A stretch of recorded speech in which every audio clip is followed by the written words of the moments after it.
Hello दोस्तों, तो कैसे हैं आप लोग। मैं फैज़ान अली स्वागत करता हूं आपका मेरे यूट्यूब चैनल 0.100 एक्सपर्ट अकाउंटिंग में। और आज के वीडियो में हम बात करने वाले हैं पेरोल प्रोसेस के बारे में। आज के वीडियो में हम जानेंगे पेरोल प्रोसेस में एम्प्लॉय ग्रुप जो हमारे होते हैं उसको कैसे क्रिएट करते हैं और एम्प्लॉय लेज़र को कैसे क्रिएट करते हैं। तो एम्प्लॉय ग्रुप एम्प्लॉय लेज़र को कैसे बनाते हैं, क्या होते हैं, ये सारी इन्फॉर्मेशन मैंने पिछले वीडियो में भी दी थी और इस वीडियो के माध्यम से भी मैं आपको बताऊंगा कि कैसे हम लोग इसको क्रिएट करते हैं। तो चलते हैं, पहले इसको समझ लेते हैं और उसके बाद में इसको क्रिएट करते हैं।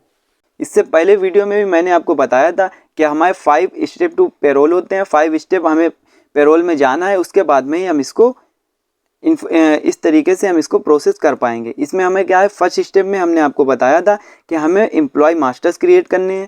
एम्प्लॉय मास्टर्स में हमको जो क्रिएट करने हैं वो एम्प्लॉय ग्रुप, यानी एम्प्लॉय ग्रुप जो होते हैं, जैसे मैंने बताया था हमारी कंपनी में डिपार्टमेंट है और डिपार्टमेंट वाइज भी हम उसको पेरोल को प्रोसेस कर सकते हैं। और इसी में हमने आपको बताया था कि एम्प्लॉय मास्टर्स भी हैं और एम्प्लॉय मास्टर्स बनाकर भी हम उसको प्रोसेस कर सकते हैं। तो एम्प्लॉय ग्रुप मैंने आपको बताए थे कि सेल्स डिपार्टमेंट और एचआर डिपार्टमेंट और मार्केटिंग डिपार्टमेंट भी हमारा है। और इसी तरीके से एम्प्लॉय मास्टर्स में हम एम्प्लॉय का नाम या पूरी इन्फॉर्मेशन उसकी फिल करेंगे। तो चलते हैं टैली की स्क्रीन पर, कैसे करना है इसको समझ लेते हैं। तो आ चुके हैं अब हम टैली की स्क्रीन पर और इसमें हमें सबसे पहले दिख रहा है गेटवे ऑफ टैली। और अब हमें क्या करना है, अब हमें पेरोल के जो मास्टर्स हैं या जो डिपार्टमेंट वाइज है उसको क्रिएट करना है। तो क्रिएट करने के लिए सीधे ही हमें क्रिएट पर जाना है। क्रिएट पर आने के बाद में आपको accounting masters, inventory masters, payroll masters, statutory masters, statutory details दिखेगा। हमें क्या करना है, हमें सीधे ही पेरोल मास्टर्स को क्रिएट करना है। तो हम सीधे ही जाएंगे पेरोल मास्टर्स में और यहाँ पे आपको दिखाएगा एम्प्लॉय ग्रुप। तो एम्प्लॉय ग्रुप वाइज आप इंटर प्रेस करेंगे। जैसे ही आप इंटर प्रेस करेंगे तो यहाँ पे आपको एम्प्लॉय ग्रुप नेम में उसका नाम डालना है, डिपार्टमेंट का नाम डालना है। जैसे हमारा एचआर डिपार्टमेंट है तो हम सीधे ही लिख देते हैं एचआर, ठीक है। और आप डिपार्टमेंट डाल सकते हैं। अंडर में प्राइमरी लेना है। डिफाइन सैलरी डिटेल्स, अभी सैलरी को डिफाइन नहीं करने वाले हैं तो इसको आपको नहीं रखना है। तो इस तरीके से ये क्रिएट हो जाएगा। इसके बाद में एक हमें डिपार्टमेंट ले लेना है सेल्स, तो हम ले लेते हैं सेल्स डिपार्टमेंट। कुछ बंदे हमारे सेल्स डिपार्टमेंट के भी हैं तो उसको लेना है और डिफाइन सैलरी डिटेल्स में नो रखना है और इसको भी सेव कर लेना है। तो इस तरीके से दो हमने जो ग्रुप हैं उनको क्रिएट कर लिए हैं, ठीक है। और इसके बाद में अब हमें एम्प्लॉय जो क्रिएट करने हैं तो उन पर जाएंगे, एम्प्लॉय मास्टर्स। और यहाँ पे अब एम्प्लॉय क्रिएशन में आपको उस एम्प्लॉय का नेम देना है जो एम्प्लॉय हमारा कंपनी में वर्क करता है, क्या वर्क करता है, वो सारी इन्फॉर्मेशन हम इसमें फिल करेंगे। जैसे हमारे मोहन है, ये हमारे एम्प्लॉय हैं। और जब हम इंटर प्रेस करते हुए नीचे आएंगे तो अंडर में अब आपको स्पेस बटन को प्रेस करना है और यहाँ से आपको लेना है ये हमारे लिए डिपार्टमेंट कौन सा है। या तो आप एचआर, ये हमारे लिए एचआर डिपार्टमेंट है या सेल्स डिपार्टमेंट है, वो आप यहाँ से ले सकते हैं। अगर यहाँ पे ये किसी भी डिपार्टमेंट में नहीं आते हैं, हम डिपार्टमेंट वाइज अगर एंट्री को नहीं, अगर हम डिपार्टमेंट वाइज पेरोल को प्रोसेस नहीं कर रहे हैं तो आप प्राइमरी भी ले सकते हैं। जैसे हमें लेना है ये एचआर डिपार्टमेंट के हैं तो एचआर हैं।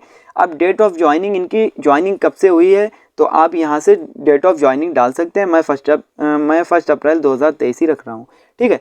तो डिफाइन सैलरी डिटेल्स में नो ही रखना है क्योंकि अभी हम सैलरी को डिफाइन नहीं करने वाले हैं, वो हम आगे स्टेप बाय स्टेप सीखेंगे, ठीक है।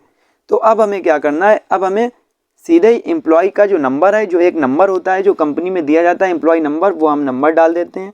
और यहाँ से अब आपको डेस्टिनेशन इनकी पोस्ट डाल देना है। तो मैं डाल देता हूँ एचआर। इसी तरीके से आपको इनकी लोकेशन लेना है, ये कहाँ के रहने वाले हैं। जैसे हम ले लेते हैं दिल्ली, इस तरीके से। और आपको अब इनका जेंडर का फिल करना है। तो इनका जेंडर क्या है, जेंडर इनका मेल है तो मैं मेल ले लेता हूँ। और यहीं पर हम इनका डेट ऑफ बर्थ भी डालेंगे। तो डेट ऑफ बर्थ मैं इनकी डाल देता हूँ।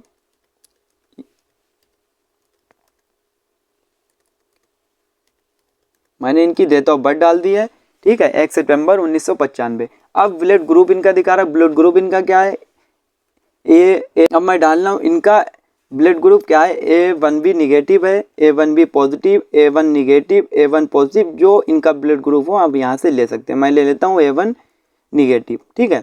अब इनके फादर्स या मदर्स का नेम डालना है आपको, या इनके जो पिताजी का नाम या इनकी माताजी का नाम आपको यहाँ पे फिल करना है। जैसे मैं डाल देता हूँ सोहन, डाल दिया मैंने। आपके जो एम्प्लॉय का नाम हो वहाँ से इंफॉर्मेशन फिल कर सकते हैं। सपोज नेम में आपको एक नेम दे देना है। यहाँ पे आप इनका एड्रेस दे सकते हैं, वही एड्रेस जो इनका हो वो आप दे सकते हैं एड्रेस, ठीक है। तो एड्रेस और उसके बाद में जैसे मैं ले लेता हूँ एड्रेस में भी दिल्ली, और यहाँ पे मैं ले लेता हूँ फ़ोन नंबर इनका जो है वो आप फ़ोन नंबर इनका फिल कर सकते हैं, इनकी ईमेल डाल सकते हैं,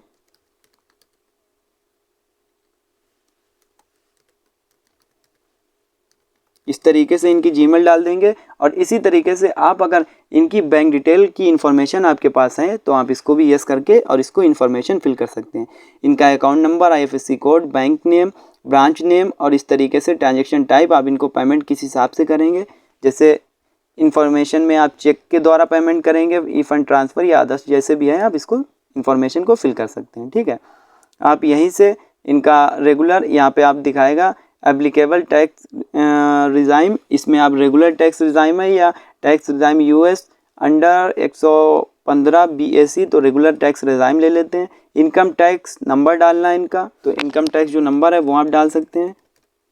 इस तरीके से अब आपको बताएगा कि यहाँ पर ये इस तरीके से आपको वो इनवैलिड नंबर है, इस तरीके से आपको डालना है अल्फ़ाबेट्स में, तो आपको इस तरीके से डालना है।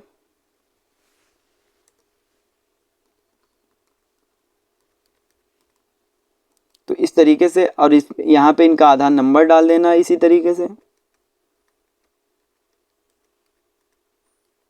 तो मैंने आधार नंबर भी फिल कर दिया है। यूनिवर्सल इनका अकाउंट नंबर जो होगा वो आप इनका अकाउंट नंबर भी फिल कर सकते हैं। जैसे मैं ले लेता हूँ, जो अकाउंट नंबर है वो आप फिल कर सकते हैं। इनका PF अकाउंट नंबर डाल दीजिए। EPS अकाउंट नंबर, तो EPS अकाउंट नंबर डाल दीजिए। PF से मतलब है हमारा प्रोविडेंट फंड अकाउंट नंबर, जो PF होता है, और EPS में भी provident fund, EPS employ provident fund. और यहाँ पे date of joining of PF, कब से PF में ज्वाइन हुए हैं वो यहाँ पे डेट डालना है। PR account number, PRAN permanent retirement account number, तो यहाँ पे जो परमानेंट रिटायरमेंट अकाउंट नंबर है वो आप डाल सकते हैं। ESI एम्प्लॉय स्टेट इंश्योरेंस जो नंबर होता है वो आप यहाँ से डाल सकते हैं। और ESI में ESI डिस्पेंसरी नेम क्या है वो आप यहाँ से फिल करते हुए पूरी एम्प्लॉय की इन्फॉर्मेशन को फिल कर देंगे। तो इसी तरीके से आपने इनकी इन्फॉर्मेशन फिल की है। और इसी तरीके से आप किसी दूसरे अगर एम्प्लॉय की फिल करना चाहते हैं, जैसे मैं मोहित की लेना चाहता हूँ, तो इसी तरीके से मोहित, और यहाँ पे आपको क्या करना है, मोहित की इन्फॉर्मेशन लेने के बाद में यहाँ से जैसे सेल्स लेना है और उसी तरीके से इन्फॉर्मेशन को फिल कर देना है। तो इस तरीके से हमें एम्प्लॉय और ग्रुप को क्रिएट करना है। इसको देखने के लिए हमें क्या करना है, सीधे ही जाना है अल्टर में, और यहाँ से हम जाएंगे एम्प्लॉय ग्रुप। तो यहाँ पे हमारे सेल्स, HR और सेल्स डिपार्टमेंट क्रिएट हो गए, और इसी तरीके से एम्प्लॉय में हमारा ये इन्फॉर्मेशन फिल हो गई। इसी तरीके से आप जितने भी आपके डिपार्टमेंट हैं तो उसमें ग्रुप में जाकर आप डिपार्टमेंट को क्रिएट कर सकते हैं, और इसी तरीके से जितने भी एम्प्लॉय हैं उनको क्रिएट कर सकते हैं। तो इस तरीके से हमने आज के वीडियो में जाना कि कैसे हम लोग पेरोल में एम्प्लॉय ग्रुप को क्रिएट करते हैं और कैसे एम्प्लॉय जो है हमारे मास्टर्स होते हैं उसको कैसे क्रिएट करते हैं, एक एम्प्लॉय का इंडिविजुअल लेजर को कैसे क्रिएट करते हैं और उसके ग्रुप को कैसे क्रिएट करते हैं। तो आज के वीडियो में फ़िलहाल इतना ही, मिलते हैं अगले वीडियो में। और ये हमारी पेरोल की सीरीज़ है, इसमें स्टेप बाय स्टेप आपको पूरा पेरोल का प्रोसेस सिखाया जाएगा। तो अगर आप सीखना चाहते हैं तो चैनल से जुड़े रहिए। वीडियो देखने के लिए आपका बहुत बहुत धन्यवाद।